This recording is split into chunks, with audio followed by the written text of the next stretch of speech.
Hello friends, welcome back my YouTube channel mister R Sharma. तो दोस्तों, हम चले हुए थे सीरीज को लेके नई तालीम की ताल में ताल। पिछले कल जो है वीडियो अपलोड नहीं कर पाए थे क्योंकि थोड़ा स्वास्थ्य ठीक नहीं था। कुछ बच्चों के मैसेज आ रहे थे कि सर वीडियो अपलोड क्यों नहीं हुई। तो उसका कारण यही था कि मेरा जो स्वास्थ्य उतना ठीक नहीं था कि वीडियो बना पाऊँ, इसलिए वीडियो नहीं अपलोड हो पाई। पिछले कल जो है वो एचपी जीके की वीडियो अपलोड होनी थी, लेकिन वो नहीं हो पाई। अब वो जो एचपीजी की क्लास है, वो वीडियो है, वो आपको कल 9 बजे तक यूट्यूब पर सुबह मिल जाएगी, ठीक है। तो चलिए आज हम अपने व्याकरण की जो क्लास है शेड्यूल की, वो आपको बता रहे हैं। व्याकरण की हमारी चौथी क्लास है और अभी तक हमने वर्ण व्यवस्था के बारे में पढ़ लिया था। अब वर्ण व्यवस्था कौन कौन सी कितने प्रकार की है और क्या क्या इसमें मुख्य बातें रहने वाली थी, कितने प्रकार के वर्ण हैं, भाषा की सबसे छोटी इकाई क्या है, इस तरह की जो बातें हैं वो सारी हो चुकी है। तो चलिए बिना देरी के अब शुरू करते हैं अपनी वीडियो।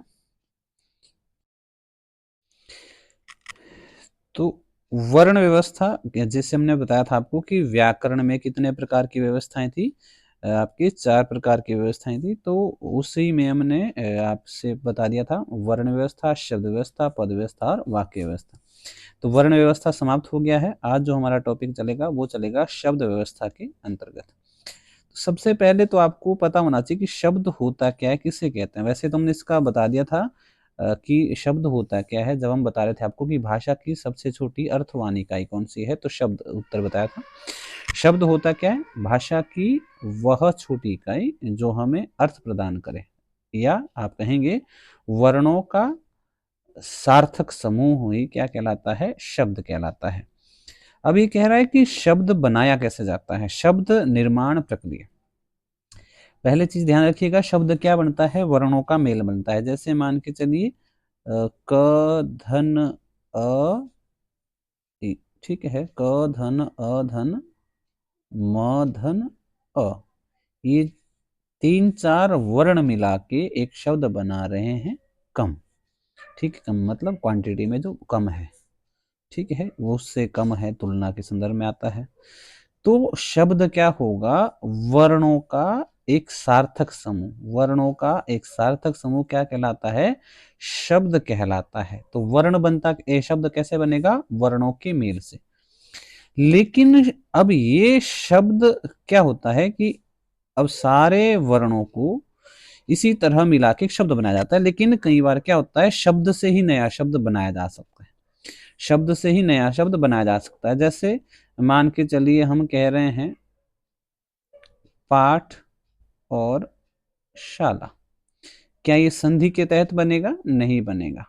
ठीक है, ये बनेगा, हम क्या कहेंगे कि पाठ के लिए शाला।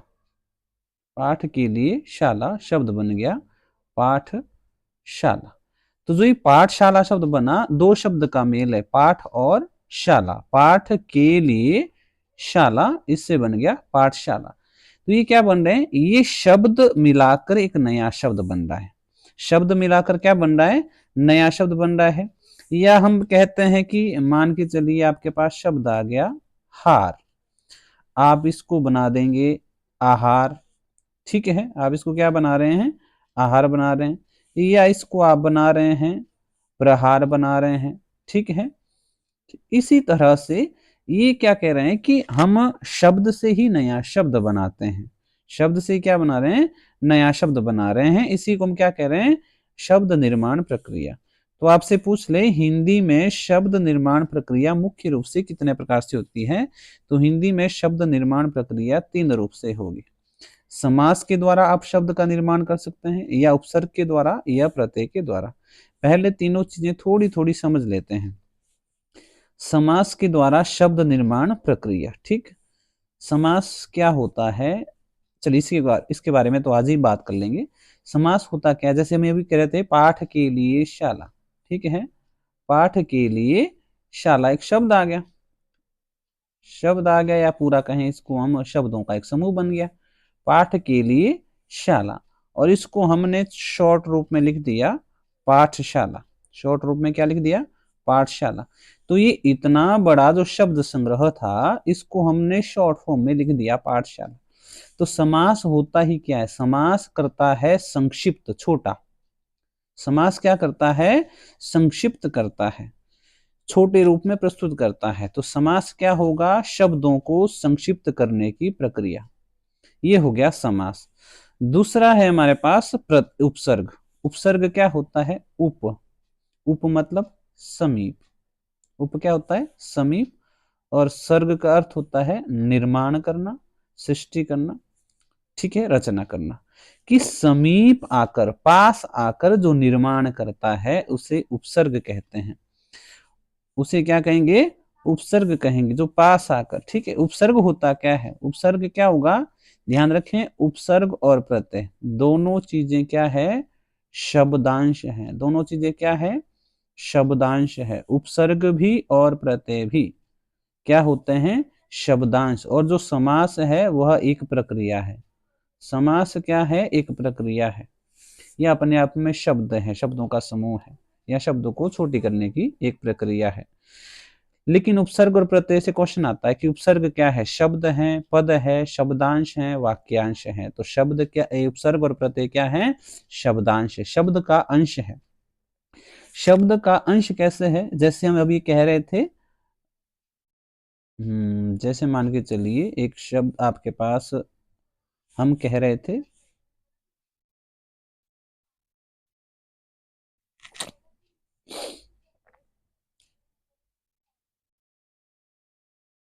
आ उपसर्ग हो गया, ठीक है। आ क्या हो गया? उपसर्ग हो गया।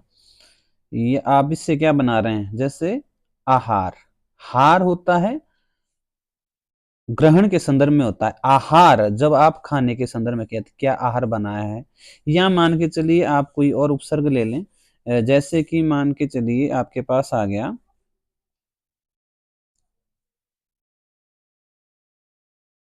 विख्याति। विख्याति कि उसकी बड़ी विख्याति है। विख्याति, ख्याति शब्द है, प्रसिद्धि होना।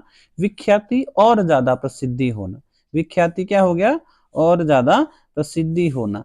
तो उपसर्ग क्या है? उपसर्ग जैसे आप कह रहे हैं आ, आप कह रहे हैं अ, आप कह रहे हैं अन, आप कह रहे हैं सम, ये सभी क्या है? उपसर्ग है। इनका अपन अर्थ नहीं है। जैसे मान के चलिए आपके पास बोल दे कोई अ का कोई अर्थ थोड़ी ना है। लेकिन अगर मैं अ को ज्ञान शब्द के आगे जोड़ दूं, ज्ञान नहीं वास्तव में ज्ञान होता है, मान के चलिए मैं अ को ज्ञान के आगे जोड़ दूं, तो अब इसका अर्थ क्या हो गया? अज्ञान। अज्ञान मतलब जिसको ज्ञान नहीं है, अर्थात ज्ञान जानकारी होना, अज्ञान जानकारी ना होना। जब ये अ किसी शब्द में जुड़ा तब अ का अर्थ निकल गया, अन्यथा इसका कोई अर्थ नहीं था। तो उपसर्ग क्या है? उपसर्ग शब्दांश हैं जो किसी शब्द के साथ जुड़ेंगे तब जाके अपना अर्थ देंगे। वैसे ही प्रत्यय होते हैं, प्रत्यय भी बाद में जुड़ते हैं। ध्यान रखना है, उपसर्ग कहाँ जुड़ेंगे? आरंभ में जुड़ेंगे। और जो प्रत्यय है वो कहाँ जुड़ेंगे? ये अंत में जुड़ेंगे। उपसर्ग कहाँ जुड़ेंगे? आरंभ में। और प्रत्यय कहाँ जुड़ेंगे? अंत में। इसका ध्यान रखना है। और है दोनों चीजें क्या? शब्दांश है। दोनों चीजें है क्या? शब्दांश है। लेकिन एक आरंभ में जुड़ता है तो एक अंत में जुड़ता है। आरंभ वाला तो मैंने आपको बता दिया। जैसे मान के चलिए आपके पास आ गया ज्ञान शब्द, आपने जोड़ दिया तो क्या बन गया? अज्ञान, असत्य, अधर्म, इस तरह से। और प्रत्यय क्या होगा? जो अंत में जुड़ेगा। जैसे आपने लिख दिया समाज शब्द, समाज को भावात्मक रूप में हम लिखेंगे तो इक प्रत्यय जुड़ जाएगा। तो अब समाज का क्या बन जाएगा? सामाजिक। समाज का क्या बन जाएगा? सामाजिक। तो इक जो है वो प्रत्यय है। प्रत्यय कहाँ जुड़ेंगे? अंत में। उपसर्ग कहाँ जुड़ेंगे? आरंभ में। ठीक है, प्रत्यय कहाँ जुड़ेंगे? अंत में। और उपसर्ग कहाँ जुड़ेंगे? आरंभ में जुड़ेंगे। इसका ध्यान रखना है। और उपसर्ग और प्रत्यय होते क्या? दोनों शब्दांश। तो चलिए आज हम थोड़ा समास के बारे में पढ़ेंगे कि समास क्या है। चलिए समास के बारे में, समास का जो शाब्दिक अर्थ है, सबसे पहले समास का शाब्दिक अर्थ, समाज का शाब्दिक अर्थ होता है संक्षिप्तीकरण। ठीक है, संक्षिप्तीकरण। समास का शाब्दिक अर्थ हो गया संक्षिप्तीकरण। संक्षिप्तीकरण मतलब संक्षिप्त रूप में प्रस्तुत करना। संक्षिप्त रूप में प्रस्तुत करना। कि समास एक ऐसी प्रक्रिया है जिसमें शब्दों को संक्षिप्त रूप में प्रस्तुत किया जाता है। एक होता है संक्षिप्त, एक होता है विस्तृत। विस्तृत हो गया बहुत बड़े स्तर पर और संक्षिप्त हो गया बिल्कुल छोटे स्तर पर। ठीक है, जैसे हम कह रहे थे कि राजा की आज्ञा, हमने कह दिया राज आज्ञा, राजा का दरबार हमने कह दिया राज दरबार। तो राज दरबार जो शब्द है वो क्या हो गया, समास हो गया। इसको संक्षिप्त रूप में प्रस्तुत कर दिया। तो समास क्या है, शब्दों को छोटे रूप में संक्षिप्त रूप में प्रस्तुत करना। अगला क्वेश्चन बनेगा कि बताएं समास में पदों की संख्या कितनी होती है। तो दो पद होते हैं, एक पूर्व पद होता है और एक मतलब जो प्रथम पद है उसे ही पूर्व पद कहेंगे और जो द्वितीय पद है उसे ही उत्तर पद कहेंगे। मतलब पहले वाला पद, जैसे आप कह रहे हैं राजाज्ञा, राजाज्ञा का बनेगा क्या, राजाज्ञा का बनेगा राजा की आज्ञा, राजा की आज्ञा। तो इसमें प्रथम पद होगा राजा और आज्ञा होगा द्वितीय पद उत्तर पद। तो जो पहले वाला पद है उसे हम क्या कहते हैं, पूर्व पद, और जो दूसरे वाला पद है उसे क्या कहेंगे, उत्तर पद या दूसरा पद। ठीक है, तो समास में पदों की संख्या कितनी होगी, दो होगी। समास में दो टर्म प्रयोग होगी, एक होगा सामासिक पद, एक होगा समास विग्रह। सामासिक पद क्या होगा, जब संक्षिप्त रूप में लिखेंगे, जब संक्षिप्त रूप में लिखेंगे तो समासिक पद होगा, और जब अलग अलग करके लिखेंगे तो समास विग्रह कहलाएगा। जैसे आपके पास शब्द आ गया राजा का कुमार, तो इसमें बीच में विभक्तियों का प्रयोग किया जा रहा है। ठीक है, जहां पर शब्द को विस्तृत रूप में लिखा जाए वो समास विग्रह होगा, अलग अलग करके लिख रहे हैं। जब उसको संक्षिप्त रूप में लिख रहे हैं तो राजकुमार हो गया, तो इसके क्या कहेंगे, समासिक पद। तो समासिक पद संक्षिप्त छोटा रूप, समास विग्रह जब उसको अलग अलग रूप में लिखेंगे। जैसे आप कह रहे हैं कि आपसे पूछ ले रसोई घर शब्द है, समासिक पद समास विग्रह दोनों या इनमें से कोई नहीं, तो रसोई घर क्या होगा, समासिक पद होगा। अगर हम कहें रसोई के लिए घर, तो ये क्या बन जाएगा, समास विग्रह बन जाएगा। ठीक, चलिए उसके बाद हम शुरू करते हैं कि जो समास के भेद हैं वो कितने हैं। क्वेश्चन आता है बताइए समास के भेद कितने हैं। अगर सीधा प्रश्न आ जाए बताइए समास के भेद कितने, तो आप जवाब देंगे 6। अगर आपसे पूछ ले समास के मुख्य कितने भेद हैं, समास के मुख्य कितने भेद हैं, तो जवाब आता है 4। और अगर आपसे क्वेश्चन पूछ ले समास के कुल भेद कितने हैं या समास के भेद कितने हैं, तो जवाब आएगा 6। अगर मुख्य शब्द आएगा तो 4, अन्यथा समास के भेद कितने होते हैं, 6 होते हैं। ठीक है, पूछने वाला अलग अलग ढंग से पूछ सकता है। जैसे आपसे पूछ ले पदों की प्रधानता के आधार पर, पदों की प्रधानता के आधार पर बताइए समास के भेद कितने हैं, तो जवाब आएगा 4। पदों की प्रधानता के आधार पर कितने भेद होते हैं, 4 होते हैं। ये आपसे क्वेश्चन पूछ ले कि बताएं एक विद्वान हुए कामता प्रसाद, ठीक है, जिनको हिंदी व्याकरण का क्या कहते हैं, पाणिनि कहते हैं। ध्यान रखना है, हिंदी व्याकरण का पाणिनि कौन है, कामता प्रसाद गुरु हैं। तो अगर क्वेश्चन आ जाए कि बताएं कामता प्रसाद के अनुसार समास के भेद कितने हैं, तो 4 बताएंगे। यदि आपसे पूछ ले समास के मुख्य भेद कितने हैं, तो 4 बताएंगे। या अगर आपसे पूछ ले पदों की प्रधानता के आधार पर या प्रधानता के आधार पर समास के कितने भेद हैं, तो भी जवाब 4 आएगा। 6 कब आएगा, अगर समास के भेद पूछ ले, क्वेश्चन आ गया समास के भेद कितने हैं, 6, समास के कुल भेद कितने हैं, 6। इस तरह से ध्यान रखना है कि क्वेश्चन कैसे बनेगा, उसका जवाब क्या होगा। अब ये 4 कौन कौन से हैं, 6 कौन कौन से हैं, वो मैं आपको बता देता हूँ। ठीक है, यहाँ लिख रहा हूं मैं, पहले लिख लेता हूं कि 4 भेद कौन कौन से हैं। सबसे पहले लिखेंगे आप अव्ययीभाव समास, अव्ययीभाव समास, ठीक है। दूसरा लिखेंगे आप तत्पुरुष समास, दूसरा लिखेंगे तत्पुरुष समास, तत्पुरुष समास। तीसरा लिखेंगे आप द्वंद्व समास, और चौथा लिखेंगे आप बहुव्रीहि समास।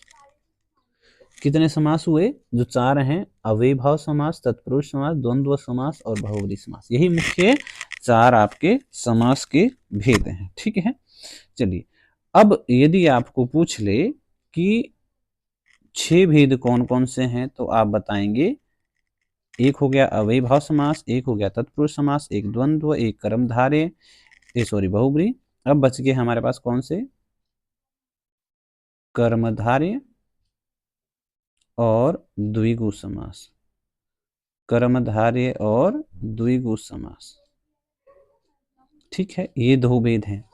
अब क्वेश्चन आता है, अभी हाल ही में क्वेश्चन पूछा था, हाल ही में तो नहीं, जब हमीरपुर बोर्ड था पुराने वाला, उसमें एक क्वेश्चन डाला हुआ था कि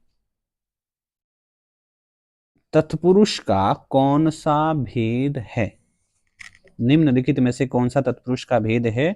और ऑप्शन आए हुए थे अव्ययीभाव समास, द्वंद्व समास, कर्मधारय समास या फिर बहुव्रीहि समास। तो तत्पुरुष के जो भेद हैं वो ध्यान रखिएगा, कौन कौन से बताएंगे आप। तो तत्पुरुष के ये वाले 2 उपभेद माने जाते हैं। कर्मधारय और द्विगु किसके अंतर्गत आते हैं, ये तत्पुरुष के अंतर्गत आते हैं। अगर आपसे पूछ ले कौन सा तत्पुरुष के अंतर्गत आता है, तो तत्पुरुष के अंतर्गत कर्मधारय और द्विगु आता है।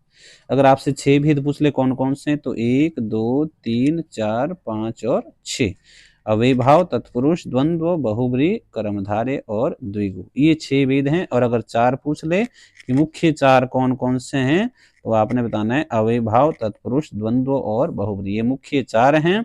और अगर कुल पूछ ले तो ये 2 और जोड़ देंगे। और अगर इन दोनों को रखना हो तो किसके अंतर्गत रखेंगे, तो ये तत्पुरुष के अंतर्गत दोनों आएंगे, कर्मधारय भी और द्विगु समास भी। ठीक है, तो चलिए आज की वीडियो में फिलहाल इतना ही।